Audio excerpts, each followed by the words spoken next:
જય શ્રી કૃષ્ણ મિત્રો, આપ જોઈ રહ્યા છો યુટ્યુબ.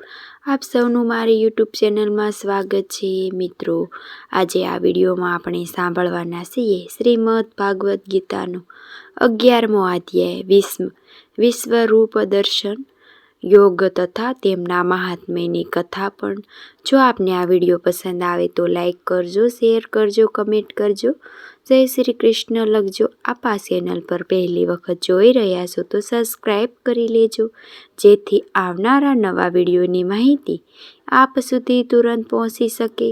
ધન્યવાદ. વાસુદેવ સુતમ દેવમ કંસારણમ મર્દનમ દેવકી પરમાનંદનમ શ્રી કૃષ્ણમ વંદે જગતગુરુ.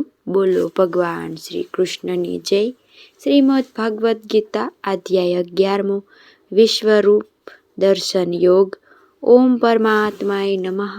અર્જુન બોલ્યા, હે ભગવાન, મારા અનુકંપા કરીને આપે જે પરમ ગોપનીય આધ્યાત્મિક વિશેષ ઉપદેશ કહ્યો છે તેનાથી મારું આ અજ્ઞાન નાશ પામી ચૂક્યું છે.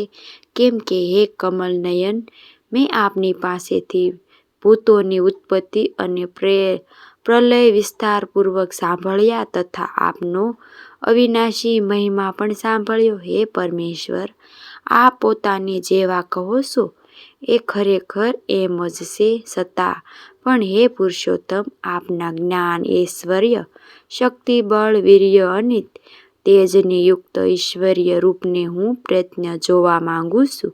હે પ્રભુ, જો મારા વડે આપનું એ રૂપ જોવાનું શક્ય છે એમ આપ માનતા હોય તો હે યોગેશ્વર, આપ પોતાના એ અવિનાશી સ્વરૂપનું મને દર્શન કરાવો. આ રીતે અર્જુનને પ્રાર્થના કરવાથી ભગવાન શ્રી કૃષ્ણ બોલ્યા, હે પાર્થ, હવે તું તારા સેંકડો હજારો વિવિધ પ્રકારના વિવિધ રંગી તથા વિધિન આકૃતિ આલોકિત રૂપને જો. હે ભરતવંશી, મારામાં અદિતિ 12 પુત્રોને 8 વસ્તુઓને 11 રુદ્રો કે 2 અશ્વિની કુમારો અને 49 માં રુદ્ર ગણોને જો તથા બીજા પણ ઘણા બધા આ પહેલા જ જોયેલા આશ્રયણ રૂપોને જો. હે ગુંડાકેશ, હમણાં જ આ મારા શરીરમાં એક સ્થળે રહેલા ચરણ અસિત આખા જગતને જો તથા બીજું પણ જે કંઈ જોવા ઈચ્છતો હોય તે જો. પરંતુ મને તું આ પોતાના સ્થળ સૂક્ષીથી જોઈ શકવા ચોક્કસપણે સમર્થ નથી. માટે હું તને આલોકિત શસ્ત્રો આપું છું, એનાથી તું મારી ઈશ્વરીય યોગ શક્તિને જોઈશ. જો. સંજય ધૃતરાષ્ટ્રને કહે છે કે હે રાજન, મહાયોગેશ્વર તેમજ સર્વ પાપોને હરનાર ભગવાન શ્રી હરિએ આમ કહ્યા પછી અર્જુને પરમ ઐશ્વર્ય યુક્ત દિવ્ય સ્વરૂપ દેખાડ્યું. આ અનેક મુખ અને નેત્રો ધરાવનાર અને અદ્ભુત દર્શનવાળા ઘણા બધા દિવ્ય આભૂષણો યુક્ત અને કેટલાક ઉગામેલા દિવ્ય આયુધનો, હાથમાં ધારણ કરેલા દિવ્ય માળાઓ તેમજ વસ્ત્રોને ધારણ કરેલા તથા તેમના શ્રી વિગ્રહમાંથી દિવ્ય ચંદનની પરિમલ પસરી રહી છે એવા બધી જ જાતના આશ્ચર્યોને યુક્ત સીમા વિનાના અને સર્વ તરફ જેમના મુખો છે એવા વિરાટ સ્વરૂપ પરમદેવ પરમેશ્વરને અર્જુને જોયા. સંજય ધૃતરાષ્ટ્રને કહે છે કે હે રાજન, આકાશમાં હજારો સૂર્યના એક સાથે ઉદય થવાને લીધે જે પ્રકાશ ઉપજે છે તે પણ એ વિશ્વરૂપ પરમાત્માના પ્રકાશ જેટલું ભાગ્ય જ હશે. પાંડુપુત્ર અર્જુને એ વખતે અનેક પ્રકારે વિભાજિત આખાય જગતને દેવોના દેવ ભગવાન શ્રી કૃષ્ણના એ શરીરમાં એક જ સ્થળે રહેલું જોયું. ત્યારે પછી આશ્ચર્યમાં ડૂબેલા અને હર્ષપુલકિત થયેલા તે ધનંજય વિશ્વરૂપ પરમાત્માની શ્રદ્ધા અને ભક્તિ સાથે મસ્તક નમાવીને હાથ જોડીને સ્તુતિ કરવા લાગ્યા. અર્જુન બોલ્યા, હે દેવ, હું આપના વિગ્રહોમાં સઘળા દેવોને તથા અનેક શરણાસર પ્રાણીઓના સમૂહને કમળના આસન પર બિરાજેલા બ્રહ્માને શ્રી મહાદેવજીની સમસ્ત ઋષિઓને અને દિવ્ય સર્પો જોઉં છું. હે સકળ વિનાશ સ્વામી, આપને સંખ્ય પૂજાઓ ઉદરમુખે નેત્ર ધરાવનાર તેમજ સર્વ તરફ અનંત રૂપો ધરાવતા જોઉં છું. આખું વિશ્વ જ જેનું સ્વરૂપ છે એવા હે વિશ્વરૂપ, હું આપના જ એ અંતને જોઉં છું. કેમ કે મધ્યને ન આદિને હે વિષ્ણુ, આપને મુંગટધારી, ગદાધારી, ચક્રધારી, બધી બાજુએ પ્રકાશમાન તેમજ પુંજ સ્વરૂપ ધગધગતી અગ્નિના સૂર્ય જેવા તેજસ્વી મુશ્કેલીથી જોઈ શકાય છે તેવા તેમજ બધી બાજુએ અપાર સ્વરૂપે જોઉં છું. માટે હે ભગવાન, આપ જ જાણવા યોગ્ય પરમ અક્ષમ એટલે કે પરમ બ્રહ્મા પરમાત્મા છો. આપ જ આ જગતના પરમ આચાર્ય છો. આપ જ સાક્ષાત ધર્મા રક્ષક છો અને આપ જ અવિનાશી સંતાન પુરુષ છો એવો મારો મત છે. હે પરમેશ્વર, હું આપને આદિ મધ્ય અને અંત વિનાના અંત સામર્થ્ય ધરાવનાર, અપાર ભુજાઓ ધરાવનાર, ચંદ્ર સૂર્ય રૂપી નેત્રો ધરાવનાર, પ્રદૂપ અગ્નિ મુખ્ય ધરાવનાર અને પોતાના તેજથી આખા બ્રહ્માંડને સંતાપ જોઉં છું. હે મહાત્મય, સ્વર્ગ અને પૃથ્વી વચ્ચેનું આ સંપૂર્ણ આકાશ તથા સઘળી દિશાઓને એકમાત્ર આપનાથી જ વ્યાપેલ છે. તેમજ આપના આ અદ્ભુત અને ભયવાન રૂપને જોઈને ત્રણેય લોકમાં ભયમાયા અતિવ્યક્તિ થઈ રહ્યા છે. હે ગોવિંદ, પહેલા દેખાવ તો સમૂહમાં આપના પ્રવેશી રહ્યા છે તથા કેટલાક ભાઈના માર્યા હાથ જોડીને આપના નામ ગુણોનો ગાન કરી રહ્યા છે અને મહર્ષિ તથા સિદ્ધોના સમુદાય કલ્યાણ થાવ એમ કહીને કેટલાક ઉત્તમ સ્ત્રોત દ્વારા આપની સ્તુતિ કરી રહ્યા છે.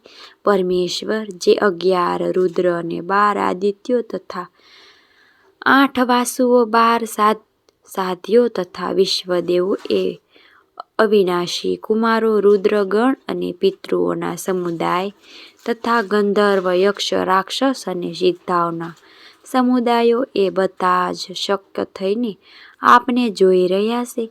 હે મહાબાહુ, આપના ઘણા મુખ અને નયનોમાંથી યુક્ત, ઘણા હાથ, જંઘા ધરાવતા અને ઉદરો ધરાવતા અને ઘણી બધી દાઢાઓને કારણે અત્યંત વિકરાળ મહાન રૂપ જોઈને બધા લોકો વ્યાકુળ થઈ રહ્યા છે. તેમજ હું પણ વ્યાકુળ થઈ રહ્યો છું. કેમ કે હે વૈષ્ણવ, ગગન સ્વરૂપી દેવદીપ્યમાન અને વર્ણોથી યુક્ત થતા ફાટેલા મુખ અને પ્રકાશમાં વિશાળ નેત્રો ધરાવતા આપને જોઈને ડરેલા અંતકરણને હું ધીરજ અને શાંતિ નથી પામતો. હે ભગવાન, ધીણી દાઢેલી લીધે વિકરાળ અને પ્રલયકાળના અગ્નિ જેવા પ્રજ્વલેલ આપ મુખો જોઈને હું દિશાઓને નથી ઓળખી શકતો અને સુખ પણ પામી શકતો નથી. માટે હે દેવો સ્વામી, હે જગત આધાર,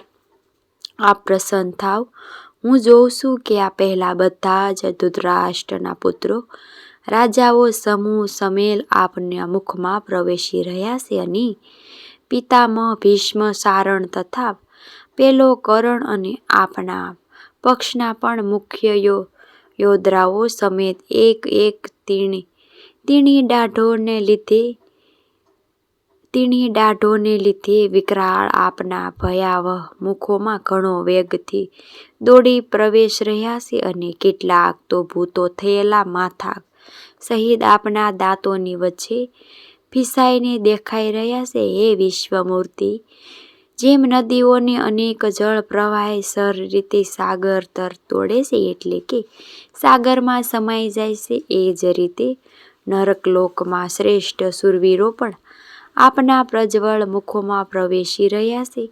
એટલે કે આપના લીન થઈ રહ્યા છે, અથવા જે પતંગિયા મોહને વંશ થઈને નષ્ટ થવા માટે છે પ્રજ્વલિત અગ્નિમાં ઘણા વેગથી ઉડતા ઉડતા જાતે જ પ્રવેશ થઈ હોઈ રહ્યા છે. એમ આ સર્વે પોતાના નાશને માટે આપના મુખોમાં અતિ વેગથી જઈ રહ્યા છે, પ્રવેશી રહ્યા છે. આપને મસ્તક લોકમાં પ્રજ્વળતા મુખો દ્વારા કોળીઓ કરતા ચારેય કોરથી વારંવાર ચાટી રહ્યા છે. હે પ્રભુ, આપનો ઉગ્ર પ્રકાશ સગળા જગતને તેજથી ભરી દઈને સંતાપી રહ્યો છે. હે ભગવાન, કૃપા કરીને મને જણાવો કે ઉગ્ર રૂપધારી આપ કોણ છો? હે દેવતા, હે દેવ, આપને નમસ્કાર કરું છું. આપ પ્રસન્ન થાવ. હે આદિત્ય પુરુષ, આપને હું વિશેષ રૂપે ઓળખાવશું માંગુ છું, કેમ કે હું આપણી પ્રવૃત્તિને નથી સમજી શકતો. આ રીતે અર્જુનને પૂછવાથી શ્રી ભગવાન બોલ્યા, હે અર્જુન, હું લોકને સંહાર કરનાર વધી ગયેલા મહાકાળનું અત્યારે આ લોકને સંહાર કરવા માટે પ્રવૃત્તિ થયો છું. માટે જે પ્રતીક્ષાઓને નીચેના રહેલા યોદ્ધાઓ છે એ બધા તારા વિના પણ નથી રહેવાના. એટલે કે તું યુદ્ધ નહીં કરે તો પણ આ સર્વનો નાશ તો થવાનો જ છે. માટે તું ઊભો થા, યશ મેળવ અને શત્રુઓને જીતીને ધન ધાન્યથી સમૃદ્ધ રાજ્યને ભોગવ. આ સર્વે સુરેશ્વરો પહેલા જથી મારા વડે હણાયેલા છે. હે સર્વેશ્વર શાસી, તું તો કેવળ નિમિત્ત માત્ર થા અને આ દ્રોણાચાર્ય, ભીષ્મ પિતામહ, જયદ્ર, કર્ણ તથા બીજા પણ ઘણા બધા મારા વડે હણાયેલા શૂરવીર યોદ્ધાઓ તું હણ ભરી રાખીશમાં ચોક્કસ તું યુદ્ધમાં વૈરીઓને જીતીશ. માટે યુદ્ધ કર. તે પછી સંજય રાજા ધૃતરાષ્ટ્રને કહે છે કે હે રાજન, શ્રી હરિ કેશવના આ વચનને સાંભળીને કીટ અર્જુન હાથ જોડીને થરથર કાપતા નમસ્કાર કરીને ફરીથી ઘણા બીતા પ્રણામ કરીને ભગવાન શ્રી કૃષ્ણની ગંધ વાણી સ્તુતિ કરવા લાગ્યો. અર્જુન ફરીથી સ્તુતિ કરતા કહે છે કે હે અંતર્યામી યોગેશ, કે આપના નામ, ગુણ અને પ્રભાવથી, કીર્તનથી વિશ્વ ઘણું હરખાઈ રહ્યું છે અને પ્રેમ વિવાહ પણ થઈ રહ્યો છે. તેમજ ભય પામેલા રાક્ષસોને સો આપ તેમ નામ નાસી રહ્યા છે તથા સર્વે સિદ્ધ ગુણોના સમૂહ નમસ્કાર કરી રહ્યા છે. હે મહાત્મય, બ્રહ્માજીના પણ આદિ કરતા સૌથી મોટા આપને તેઓ કે કેમ નેમ કે અનંત દેખાવોના ઈશે છે. વિશ્વના પરમ આધાર જે સંત અસર અને એ બેથી પર અસર એટલે કે સિદ્ધાન આનંદ બ્રહ્મા જે આપને, હે પ્રભુ, આપ આદિત્ય સંતાન પુરુષોત્તમ છો. આપ આ જગતના પરમ આચાર્ય અને જાણનાર છો. યોગ અને પ્રધાન છો. તો અંતરૂપી આપને આખું વિશ્વ વ્યાપેલું છે, એટલે કે પરિપૂર્વક છે. હે હરિ, આપ વાયુ, યમ, અગ્નિ, વરુણ, ચંદ્રમા અને પ્રજાના સ્વામી છો. બ્રહ્માજી તો તથા બ્રહ્માજીના પણ પિતા છો. આપને વારંવાર નમસ્કાર કરું છું, હજારો વાર નમસ્કાર કરું છું તથા ફરી પાછા એવી પણ વધારે નમસ્કાર કરું છું. હે અનંત સમર્થન ધરાવનાર, આપને આગળથી તેમજ પાછળથી પણ નમસ્કાર કરું છું. હે સર્વના આત્માને, આપને બધી જ બાજુથી નમસ્કાર કરું છું. કેમ કે હે અનંત પરાક્રમી, આપ આખા બ્રહ્માંડને વ્યાપી રહેલા છો.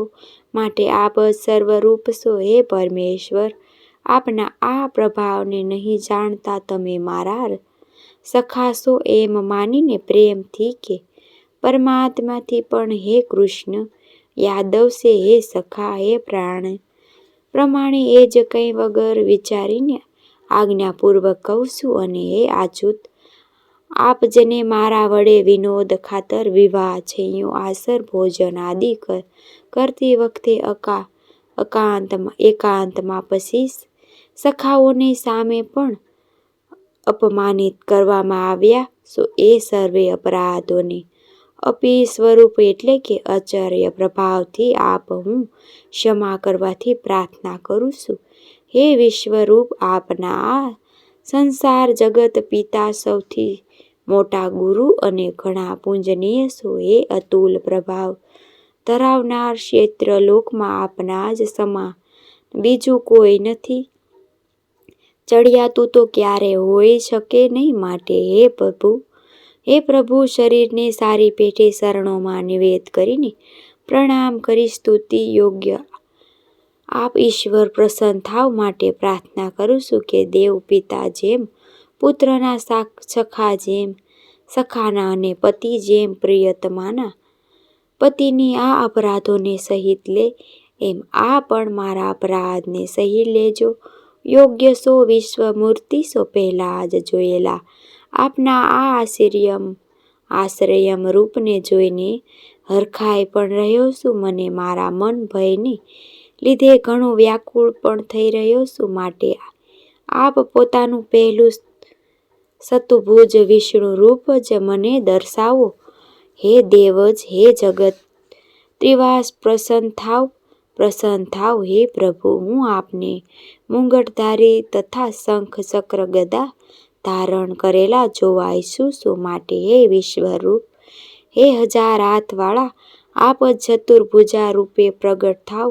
આ રીતે અર્જુનની પ્રાર્થના સાંભળીને શ્રીમદ ભગવાન કહે, હે અર્જુન, તારા આજ પર અનુગ્રહ કરીને મેં પોતાના યોગ શક્તિ પ્રભાવે આ મારું રુદ્રકૃષ્ટ તેજ જોઈ સર્વ આદિ અસીમ વિરાટ રૂપ તને દર્શાવ્યું છે, જેને તારા સિવાય બીજા કોઈએ પહેલા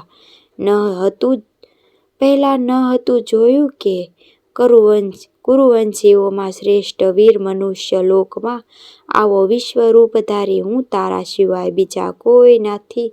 ન તો વેદ કે યજ્ઞો આ અધ્યાય નથી પણ જોઈ શકું છું. ન દાનથી ન શાસ્ત્રથી વિહિત કર્મો જોઈ શકું છું કે તપથી. એમાંય મારા વિકરાળ રૂપને જોઈને તને વ્યાકુળતા ન થાય અને મૂઢ ભાવ પણ ન થાવું. નિર્ભય અને પિતૃયુક્ત મનવાળો થઈને એ જ મારા આ શંખ ગદાધારી શત્રુભુજ રૂપને ફરીથી જોતે. પછી સંજય ફરી ધૃતરાષ્ટ્રને કહે છે કે રાજન વાસુદેવની શ્રી હરિએ અર્જુનને આ પ્રમાણે કહીને પાછું એવું જ પોતાનું ચતુર્ભુજ રૂપ દર્શાવ્યું.